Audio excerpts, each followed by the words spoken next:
This space was downloaded via spacesdown.com. Visit to download your spaces today.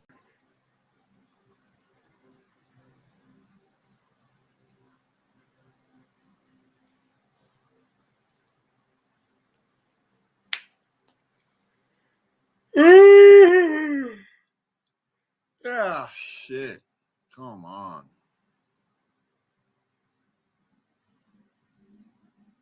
I want to play more. Oh, shit. Kylie's here.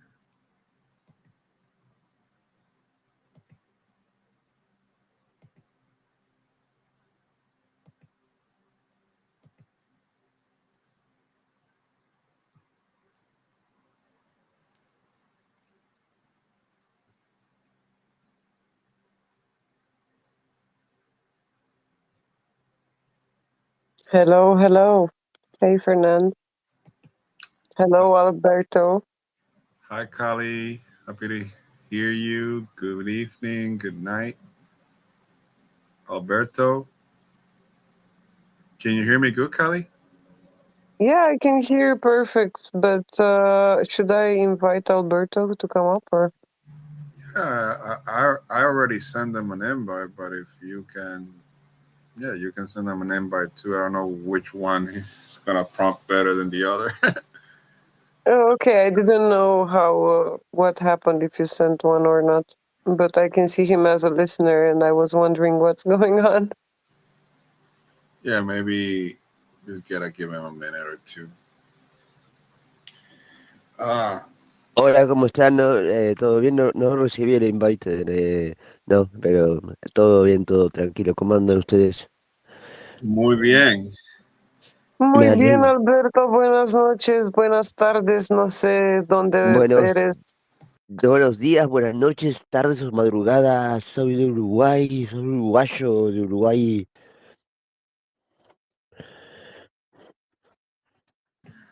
Alberto, you Dime, want me to conduct this in Spanish or English? I no, wasn't. for me it's the same. I mean, what's the people coming here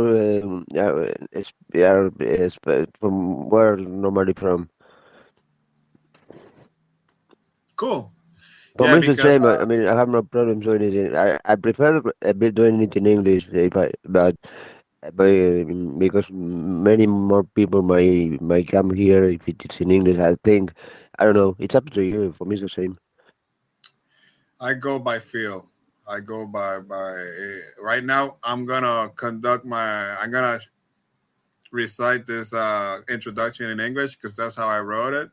But as we're gonna be talking, if one word slips out of the other in Spanish, I'm gonna respond in Spanish or however. I'm just gonna go with the flow. So let me kick off your introduction here. Meet Alberto Daniel Hill, cybersecurity specialist, public speaker, writer, developer, and entrepreneur. Regarded as the first hacker to be wrongfully sentenced to serve time in prison in the Latin American country of Uruguay. And he is also an early adopter of cryptocurrencies. Good evening, Albert. Welcome to Let's Hang with Fernand podcast. How are you doing? I'm doing great. Thank you very much for having me here, Fernando. Thank you, Mikali. It's a pleasure to be here. What an introduction. Where did you get that information from? Well, I did a little bit of my homework. I'm just look over your profile. I see you've done some extensive work in the cybersecurity field, and I want to ask you what led you to that endeavor. Well, actually, when I was a child, when I was, yeah, very young, and I'm talking about being 7, 8 years old, I went to the house of a relative, and that in that house they had something that for me was mind blowing. I saw a device connected to the TV, and it was an Atari 2600. And for me, when I saw that, I said, "What's that?" And they showed me what it was. Started playing, I think, Pac-Man, the first game that I ever played, and then another games, and I was fascinated by that. Um, well, um, I had that on my mind. My parents couldn't afford buying me such a device. I mean, it was very expensive at that time for for, for people in Uruguay. I mean, we weren't most of us able to afford that. And a year after that, then the person who was living next to me at the apartment where I was living with my father um, came to us and he lent me a computer, a very small computer who was a Spectrum. Um, it was a computer that had 1 kilobyte of RAM. So imagine 1 kilobyte of RAM, uh, equivalent to 1,024 characters. So imagine you type 1,024 characters and the memory is over. What can you do with 124 characters? Well, you can write a letter of, you can write 10 tweets, the content of 10 tweets. Yeah, it's that. Well, with that, I learned to program in Basic. That was the language that was included in that computer. And after 6 months, the owner of the notebook, then it wasn't a notebook, sorry, the computer, came and asked it back. And okay, for me, it was like, it was so traumatic. I started crying. I was really feeling really bad. And my parents saw me, okay, and my dad made an effort, saved some money, and a few weeks after that, a couple of weeks after that, we went to a computer house and he bought me my first computer. That was a computer, Spectrum Plus, that had 48 kilobytes of RAM. Uh, and yeah, well, I started playing games with that. And at one point, I got a device that was connected to an expansion port of the computer. That what it is was had a red button that was freezing the processor at a certain time. Well, I started playing the short story long. I started understanding assembler, which is a very low level language. You're basically communicating directly with the processor. It's very hard to, people do not program that. It's something that is for almost at a cheap level. And I started learning that. And I learned things, for example, that if I saw in the code a command that was LD, which means that was for load a certain value in a record of the processor, comma, a value, for example, LD, comma 5, okay, it was pretty likely that if the game had 5 life, and I searched for all the LD5 and modified the 5 for, instead of 5, I put 10. At one point, I will hit the jackpot and I will modify the numbers of life in that game. And it worked. And that was my first hack, basically. And I was like, yeah, wow.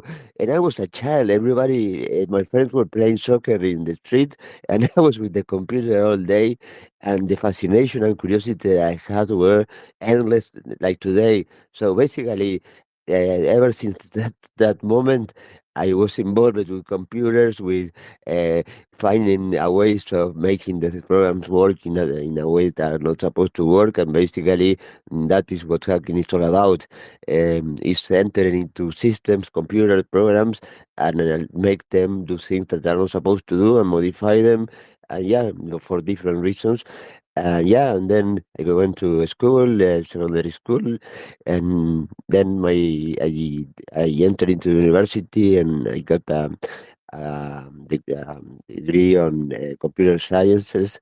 Uh, and well, then I started working, and I have always worked into things related to infosec, information security, computer forensics, consultancy services, projects related to the ISO 27000, all kind of fields of the cybersecurity. Yeah, that's basically the story of my life into this world that has always been related to computers and hacking and security.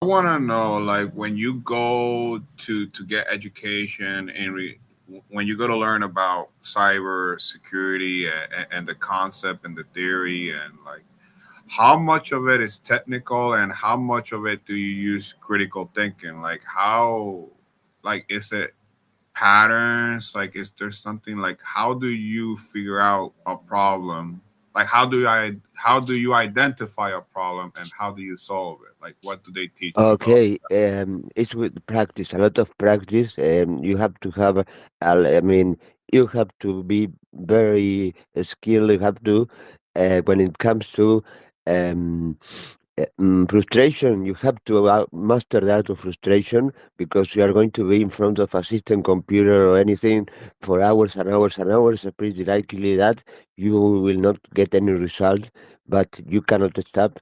And curiosity is the key in order to find that thing that makes you get what you want from that system. Regarding your question, how much is technical, how much is analytical skills?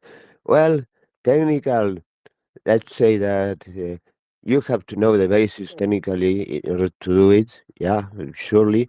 I don't know. That's a very good question.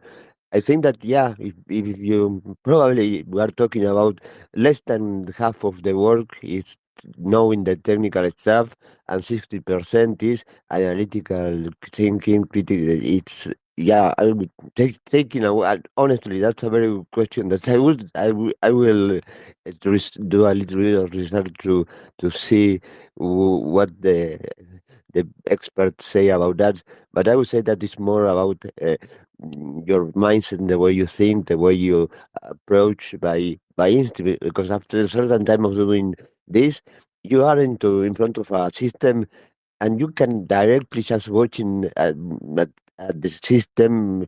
You can have an idea that the system might have a certain kind of flaw in certain place. You get that it's like an instinct that you can see by certain I don't know things that you said. You mentioned patterns. Yeah, maybe it's patterns. Maybe it's like yeah, it's just tiny details that only experience gives you that. And yes, yeah, it's the way you get to yeah, obviously there's also a methodology of working depending on what you are doing.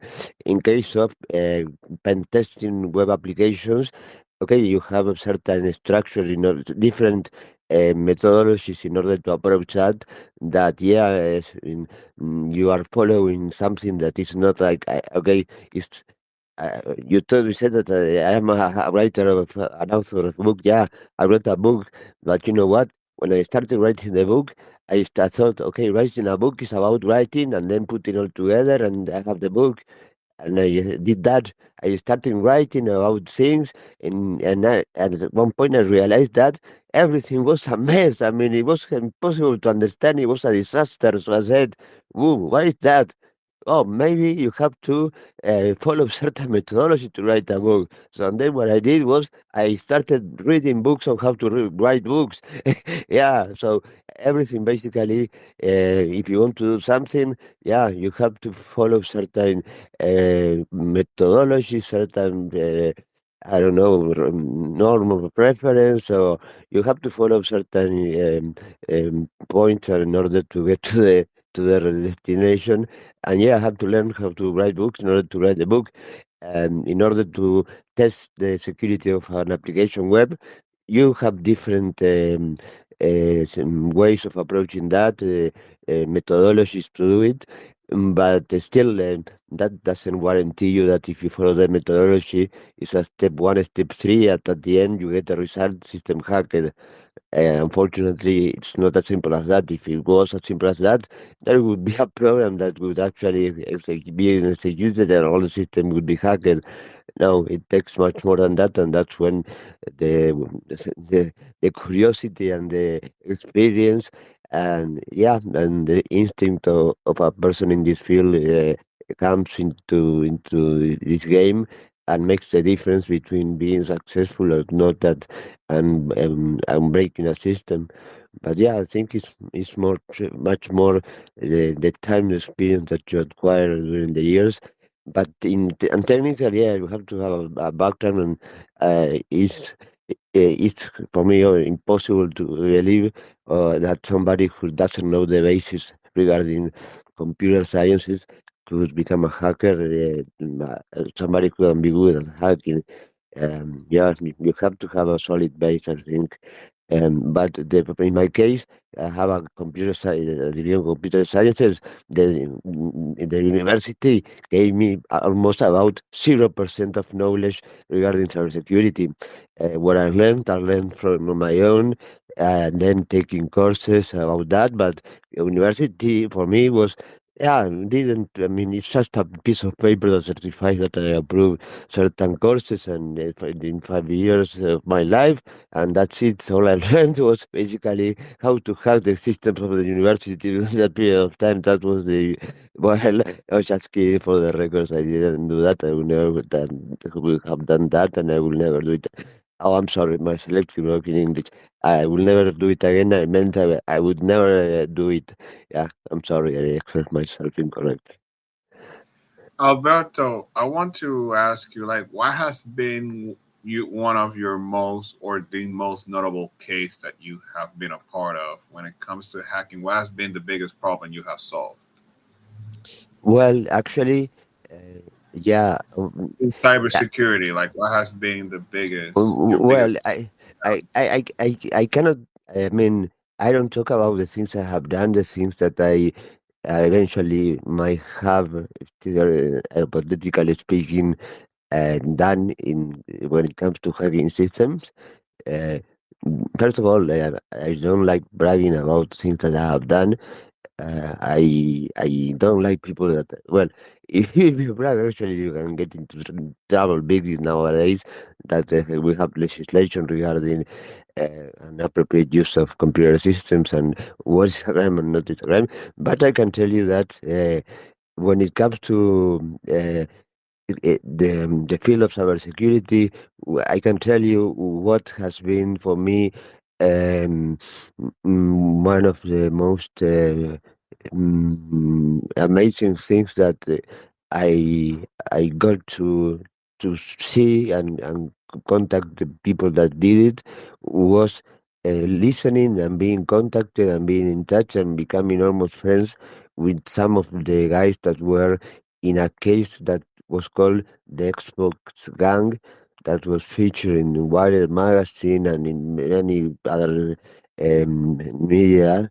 That was basically when a group of hackers um, entered into the Microsoft facility, and they found that there was on a table a prototype of an Xbox that was going to be released a year after that moment, and they grabbed the prototype and they left the building with it. And those guys were so skilled, so good at reverse engineering, that they were able to start building Xbox based on that prototype, and they started selling it.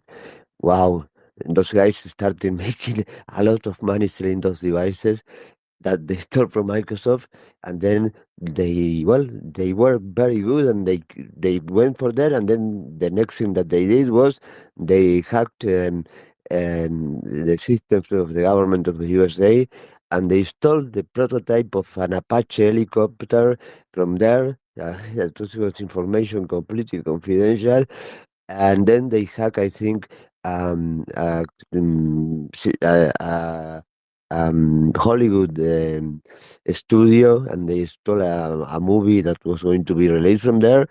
Okay, at the end they were arrested. It was a group of young people, and it's a story that is very sad in many points because those guys were like, it was a group of about 10 guys in total, and yeah, many of them are dead now. Some committed suicide in prison. Others were victims of dying in other circumstances. But the ones that are left, wow, I saw how prison destroyed them in terms of um, the people that they were before that. That there were people that had, I don't know, um, were very confident and very skilled, to people that were basically destroyed and giving up and not wanting anything with computers anymore after that experience. That just for some reason traumatic. When on the other hand, I know people that have been serving prison time for, for example, for hacking a SCADA system, which means it's industrial control systems, that have served 11 years in prison just because they wanted to make an example of him, and that person served that time. He's out, and that person now is working. I mean, he wants to it that there are worth three people that in the life of a person that they make a huge impact in the life of every of us. There's always three people that one theory, and this guy one posted that there were three people that were involved in his success now, and he mentioned me as one of them because I was really pushing him hard in order to came back after prison into doing what he loved the most, that was the hacking computing. He was very, yeah, he was really somebody who didn't want to touch a computer again after 10 years in prison. I don't know how many years in solitary confinement, which is basically the worst torture a human being can be exposed to. Well, he is back and he's doing things that are right. Then another guy who was arrested committing fraud, stealing for certain company, spent a couple of years in prison. So he's out. He's doing things that are correct. So um, all of the people that I know that committed computer crimes were arrested.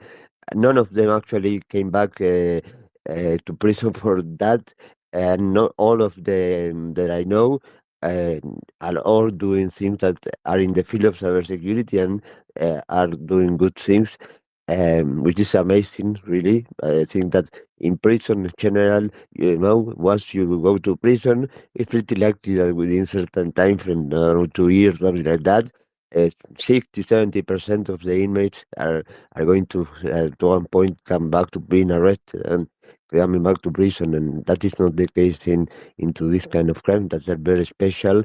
And the profile of us is unlikely the profile of any other criminal. So when a hacker or a computer or a cybersecurity professional for some reason enters into prison, yeah, it's like being yeah, being with a T-shirt saying I'm a tourist.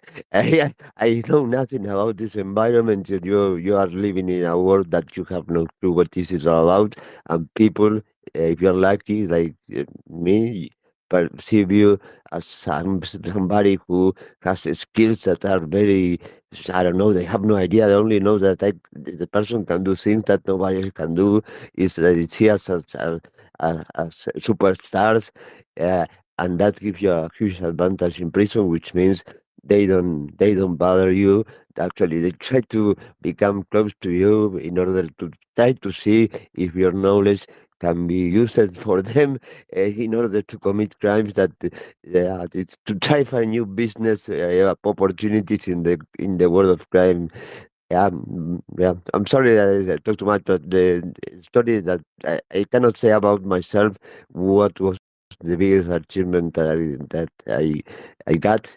Uh, Things that I have done for the government or in private companies, I cannot tell because of non-disclosure agreements in the middle. But I can tell you what in this field were one of the most interesting experience or stories that I heard, and I was lucky to talk to some of the people that were part of that story. Yes, go Yes, ahead. Alberto. At some point you said short story long, and I was giggling right before this answering this question of Fernand, and I was giggling because we love long stories, because we love details, and I was going to ask you about this. You just mentioned writing a book, but actually I can see you have three books. Uh, and I was wondering if you can tell us more about that. How did you thought of going into writing? Wow, that's a very interesting story, and that I mean, you know, I don't believe in accidents.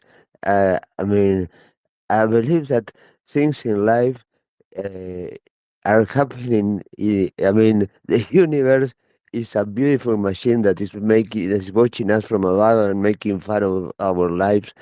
Okay, um, I never in my life thought about writing a book, but I was into prison, and one day during that time in prison, I opened my eyes and I was blinded by certain lights. and I started listening weird noises, beep, beep, beep, beep. I said, I thought to myself, where am I? And then I saw that sounds, noises that became voices, and then I saw somebody approaching me, dressed in white, and the person was like looking at me and said, "Do you know where you are?"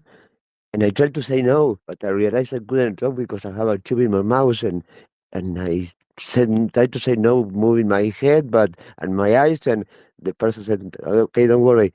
You are in the hospital of," say the name of the hospital. "You have been in coma. You are in intensive care unit of the hospital, and everything's going to be all right." Okay. Uh, a couple of minutes after I was I mean, I couldn't process what was going on because I was trying to remember what was the last thing that happened. Okay, well, I did have an accident? How is that I ended up here? This is like a movie. And then I started hearing people that were shouting at each other, a very strong discussion, and they were speaking so loud that I could listen clearly what they were talking about. And basically, they were saying that I was in a very in a position where I was very, I mean, not stable. That I recovered the conscience, but I could actually die at any time.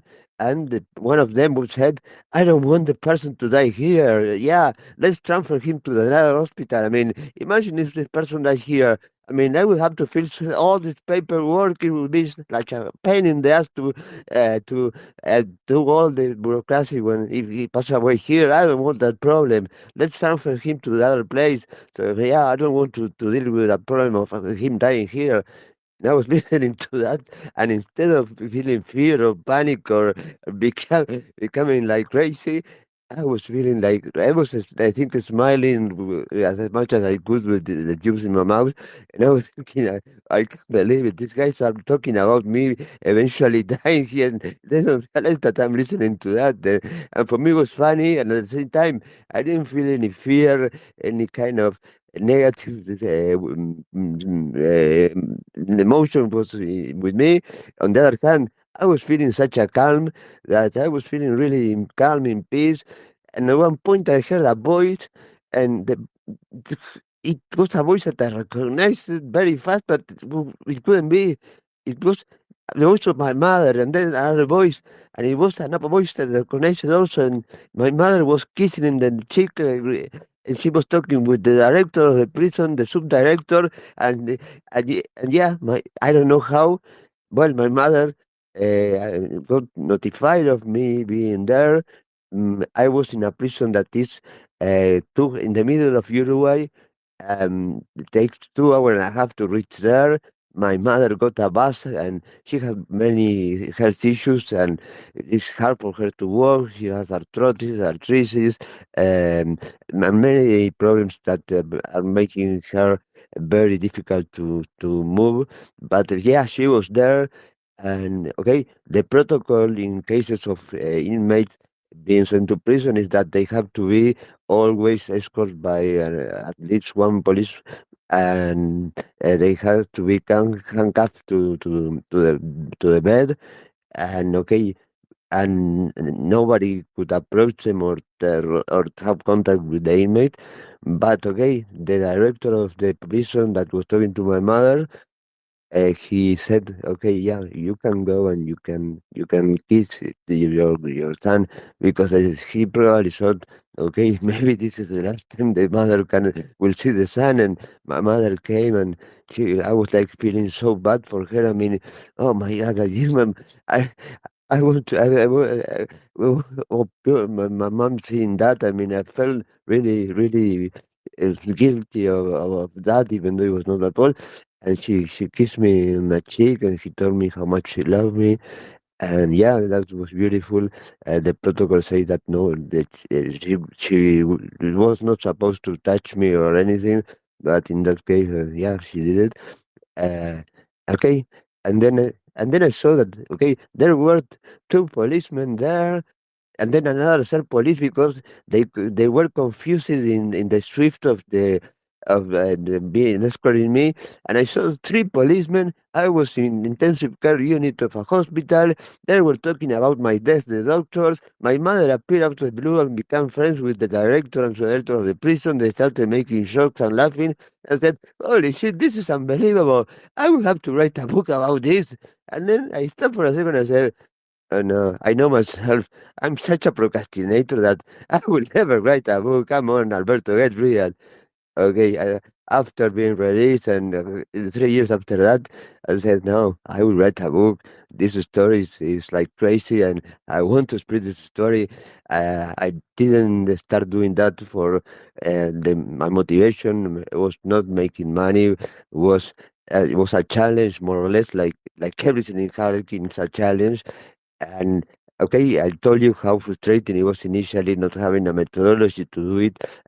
Basically, I was writing useless pages that has no sense, no content, no structure. To starting writing things with certain consistency and in a proper way. Um, and I think it was in May of 2020 that I said, okay, at this point, I think I have learned enough in order to yeah, go ahead and get this done. And I set a deadline to be published, the book published of October 13 of 2020. That was my birthday. It's October 13. That, by the way, is in 2 days, my birthday. Um, and well, I was working hard, and I was able to do it on October 13 of 2020. The book at 10 p.m. was published in Amazon Kindle platform. It was available for everybody. And for me, yeah, that was success. I mean, success for me in that way, in that situation, was not selling X amount of book, gaining X amount of money. No, for me, it was being able to have in that book with the story published and available for everybody per certain date. And yeah, and I was very happy, and yeah, it was a success. That no, I never thought I would do it, and I took it as a challenge because the thing that happened to me was so crazy, so incredible that I wanted to share that in the world and in a book. And then I I sure enjoy doing it. So I wrote a couple of other books because yeah, I it, I do not try intend or believe that it's possible for me to make a living writing books. I don't look it as that way. I do it because as I really enjoy the process of writing a book. It's like creating a baby, you know. It's like it's your baby that is growing and getting mature, and it follows certain stages, and you really get emotionally. In my case, that was a non-fiction telling my story that was very sad and very, I don't know. It was not a fairy tale for sure, but it was very emotional in it. There were all kind of emotions involved, and yeah, so you become like very, you perceive the book as your baby, your creation, and I really enjoyed that, and that is why I ended up writing a couple of other books, and I don't discard writing more. I really enjoyed doing it, and yeah, that's it. I never thought before prison that I could do it. Actually, I said no, I would never do that. I am a procrastinator, but yeah, it was done, published, and there is this. It's called Login to Hell, the way, by the way, the name of the first book, and yeah, people that are in the field say that's a very cool name, Login to Hell. Yeah.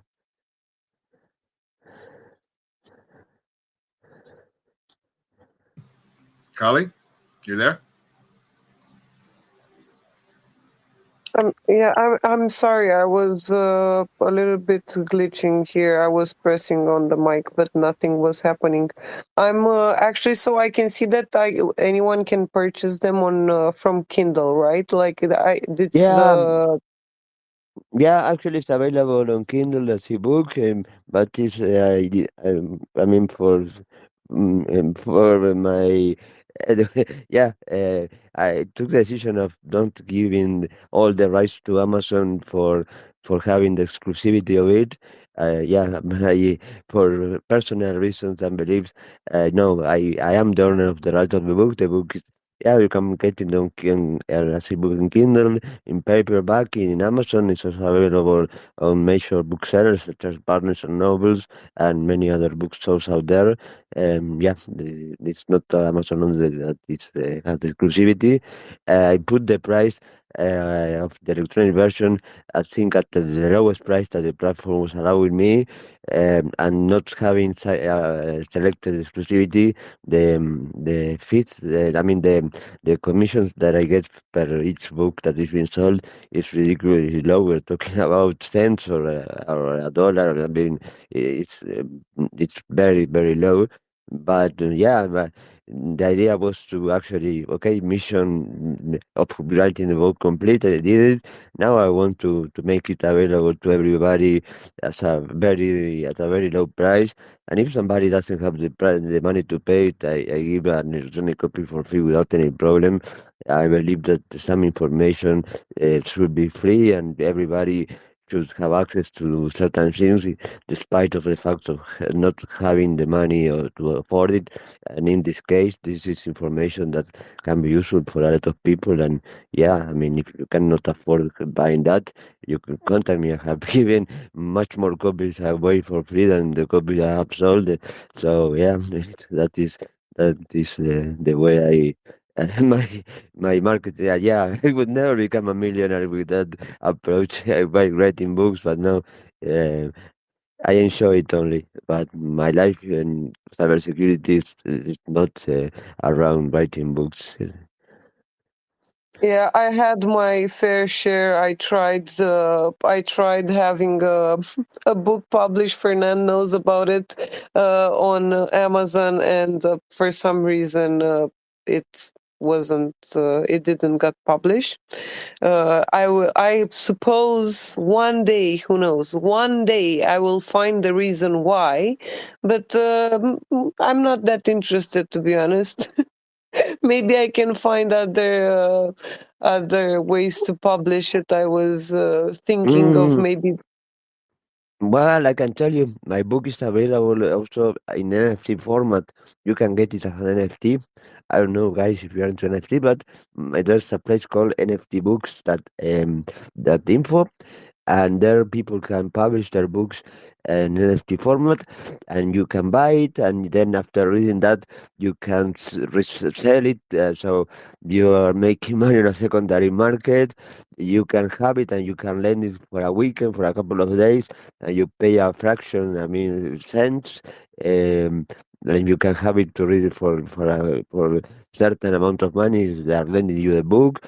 It's a platform that is tokenized. That's how they do it. Yeah, so I don't. It's very. I'm very curious about what happened, regarding that book that will be published. Um, I mean, it's I very. guess we'll never know. I guess we'll never know because now you just mentioned the exactly what I was looking for. Alberto, please tell us, how do you publish a book as an NFT?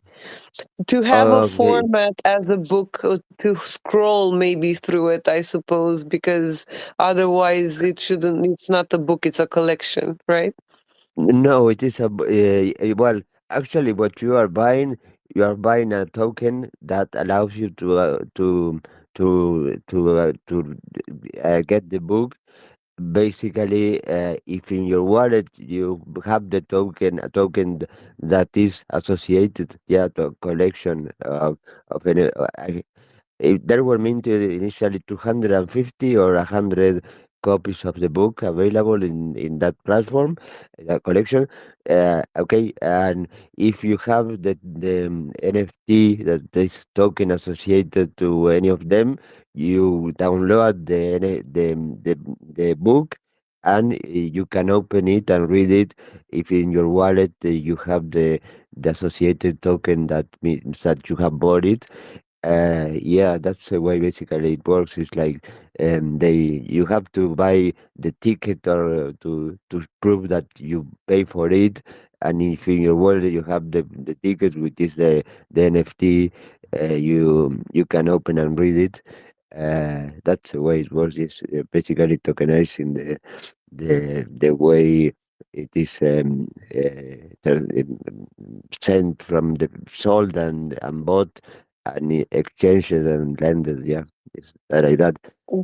Definitely have to look into this because I was wondering how to do it so as to have a format that's readable. But this token idea that you mentioned, so you have a token that you basically use in a marketplace to access the NFT book. And which marketplace would that be, or how do you do it actually? Well, actually, this platform have their own their own crypto. It's based on um, I'm not if I'm not wrong. It's based on Tezos or maybe Solana. It's I think it is Tezos that the platform that they're using the blockchain. Um, yeah, what was the other question? The structure of the book. Yeah, basically, that is something that they have to improve probably. You have to provide the book in PDF format, and it cannot be the size of it larger than 10 or something like that megabytes, which in my case was a problem with one of the three books that I have because one of them had a lot of content that are images, artwork, and it was like 50 megabytes the size of the book as PDF at the end. So, oh my God, I had to mash compressing everything and to be able to comply with that restriction.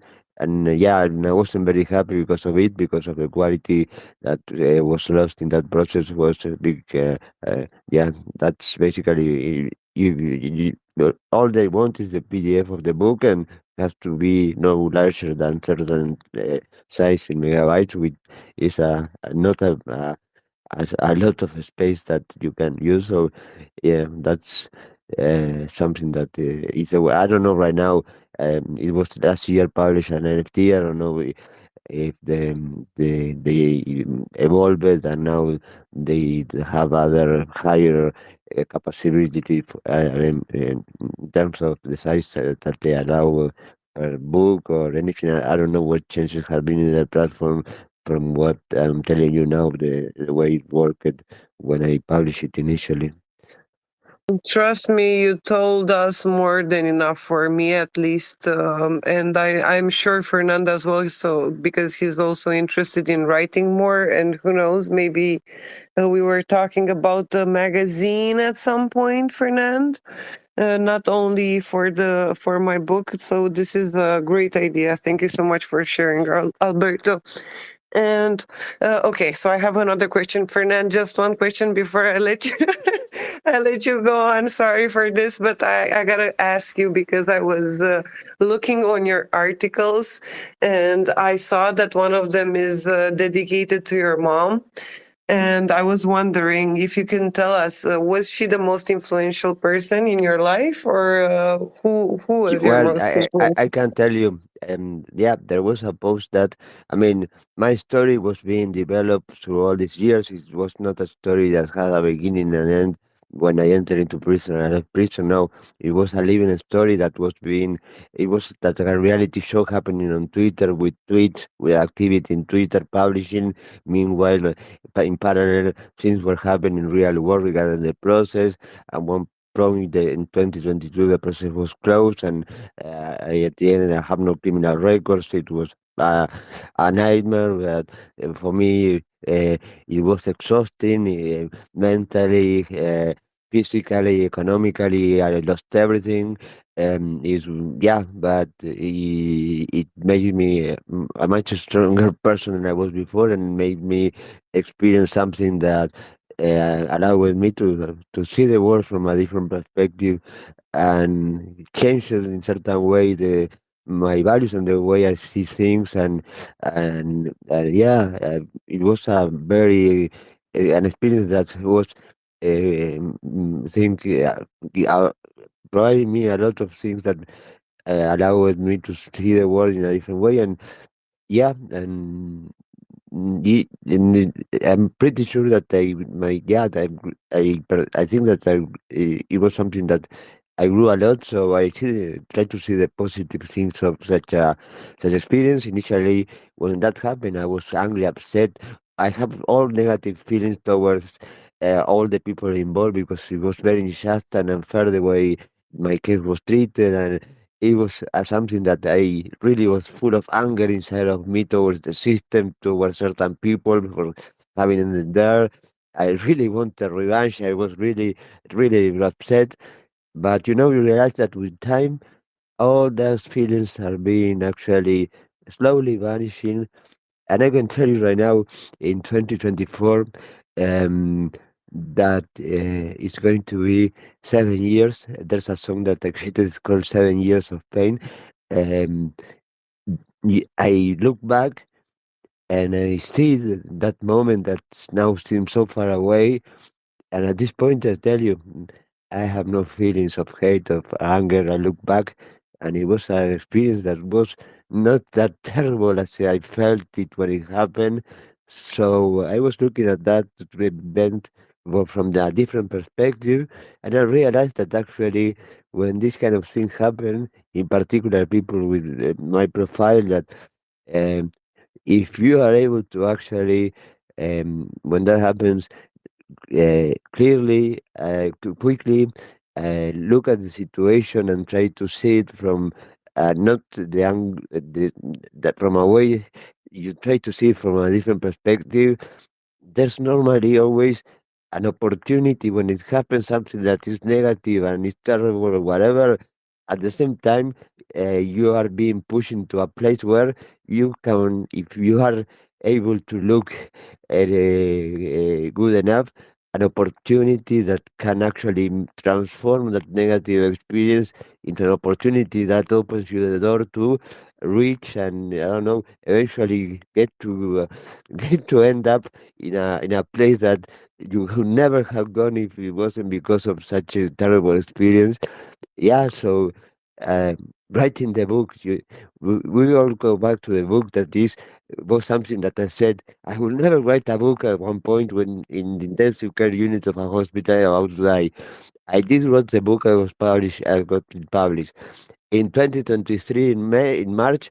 A person actually was got to know the book, and he posted on Twitter, "Oh, look at this book! I want to buy it." And that person posted a link to the electronic version, and somebody replied, "You can also buy it in paperback here in blah blah." Okay, and the person bought the book, and then the person tweeted again and said, "Oh, I got the book, and I got it one day before I was expecting it," and tweeted the picture of the book. Well, I thought that was beautiful, and I replied to the tweet thanking the person, and also sent a DM, saying that thank you for the support. And I started talking to that person. Okay, long story short, in October 2023, using a tweet, I proposed to that woman that had bought that book. Yeah, there was a tweet out there on September 26th where her handle is Cybergirl, and I said, "Hey, Cybergirl, would you ever marry me?" And she said, "Right, I mean, imagine a person that is being proposing a woman via Twitter in a tweet. I mean, he really becomes a very vulnerable position when he's being seen by hundreds of millions of people are potentially seeing that. Yeah, so I know would really be.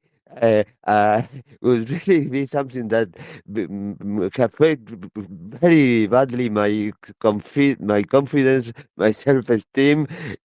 But the woman say, "Hi, Alberto, are you drunk? Of course I will." I was like, wow. And then it was like a shock, but then we started talking, and at the end, And October and August 10 of this year, we ended up getting married in Las Vegas. And the woman once posted in her Facebook account that, yeah, this is the book that I bought a year ago. And if I knew that the book would include the author with it, I would have paid much more money than actually what I paid for. I didn't know that the author was included with the price of the book. So basically, to sum up, because of that terrible experience of being in prison, of almost dying, of saying no, I will never write a book, and then having this stubborn decision of no, I will write this book, and I did it, and then somebody in certain parts of the world bought a copy of it. I got to find the most beautiful, amazing, and wonderful woman in the world that now is my woman, and isn't that amazing and crazy that because of all that tragedy, if that tragedy would never have happened, I would never have written a book, and I would never have had a woman buying a copy of that book uh, and proposing me in a tweet. I was researching, trying to find similar cases of somebody who tweets to a woman, yeah, would you marry me? And no, I didn't find any other. So yeah, I realized that it was a very risky action to do that. The answer could perfectly have been known, and and yeah, you're exposing yourself big time. Twitter should actually feature this as a story of beautiful things can happen in Twitter. Not only you complain about the spaces that lag, that your account has been suspended. Yeah, also a beautiful thing can happen. Not only the platform is a shitty one, but yeah, the platform can also make people fall in love and use it as a way of uh, getting to know the person that is the love of your life.